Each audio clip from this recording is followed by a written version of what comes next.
रघुवंशी बोल दिया, आपने भी रघुवंशी बोल दिया, लेकिन किसी ने शिया सुन्नी अहमदिया नहीं बोलता, सिर्फ एक ही वर्ग को बांटो। आपका सदन में आपका पार्लियामेंट में दिया गया एक भाषण है जिसकी बहुत चर्चा होती है, बहुत जबरदस्त भाषण है, पूरी तरीके से सम्मान करता हूं। बहुत जबरदस्त वो भाषण है, बिल्कुल देलवी साहब ने जो बात बोली, और उस भाषण की अधिकतर कई मंचों पर चर्चा होती है, और वो भाषण ये है, आपने उसमें आखिरी लाइन बोली थी जो मैं व्यूअर्स को बोलता हूं, उस भाषण को जरूर सुने, यूट्यूब पे उनको मौका मिले तो। उस भाषण में आपने आखिरी लाइन बोली थी, शराफत अली को उसकी शराफत ने लूटा।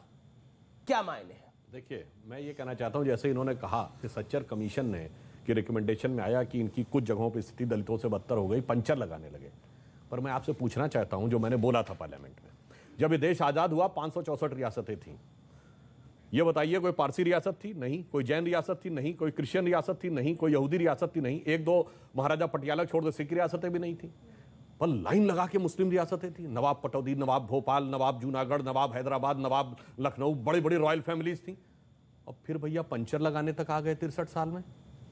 ये किसने पहुंचाया यहां तक?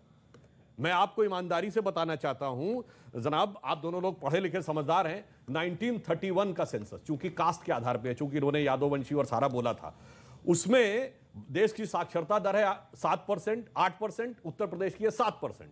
जो हिंदू समाज में सबसे पढ़ी लिखी कम्युनिटी है ब्राह्मण, उसकी साक्षरता दर है 15%, क्षत्रियों की है 13%, और सैयद मुसलमानों की 24%, यानी नेशनल एवरेज का 3 गुना। उसके बाद आप 63 साल के बाद पंचर लगाने पे आ गए, तो आप खुद सोचिए कि आप तो इतने पढ़े लिखे, यूपी की ब्यूरोक्रेसी में 47 में 20% मुसलमान, कहां चले गए सब? क्योंकि अपने को पढ़ाई लिखाई से अलग कर लिया और आ गए उस सेकुलर सियासत, माइनॉरिटी सियासत में, सब पढ़ाई लिखाई छोड़कर। क्योंकि अब मैं ये भी बात कहना चाहता, एक मिनट में जो मैं कहना चाह रहा हूं, देखिए, जब तक ये देश सेकुलर नहीं हुआ था ना, तो मुसलमानों में एक से एक ज़हीन लोग होते थे। आप बचपन में हम लोगों ने जितने रेडियो पे सुने, तो बड़े बड़े फनकार कौन होते थे?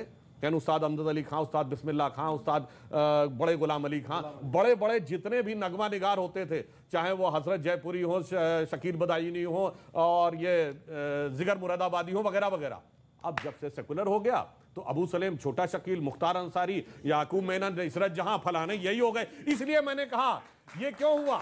किसी ने समझाया इनको कि हमको बड़ी अदावत है, जैसे इन्होंने कहा संघ, अरे साहब भाजपा को तुमसे बड़ी अदावत है। दूसरों ने कहा हमें तुमसे बड़ी मोहब्बत है। इसलिए मैंने बोला था, किसी को किसी की मोहब्बत ने मारा, किसी को किसी की अदावत ने मारा, और शराफत अली को सेकुलर सियासत ने मारा। अच्छा, एक सेकंड, मैं मौका दे रहा हूं शोएब जमाई को। एक सेकंड शोएब जमाई, अब आप, मतलब ऐसा होता है कि आगे बढ़ना चाहिए जीवन के अंदर, लेकिन लुक बैकवर्ड नहीं होता कोई।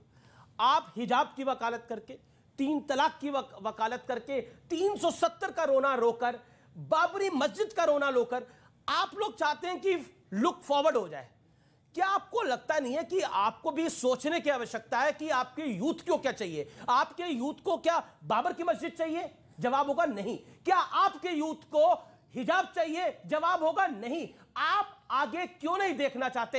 हर विषय पर आप राजनीति करना चाहते हो। उस राजनीति की कीमत कोई और नहीं चुका रहा, मुसलमान युवक चुका रहा है, और उसका खामियाजा आने वाली पुश्तें भुगतेंगी। मैं बोलूं जी, आज का जो यूथ है, मुस्लिम यूथ है, उसके एस्पिरेशंस हैं, अपने ड्रीम्स हैं।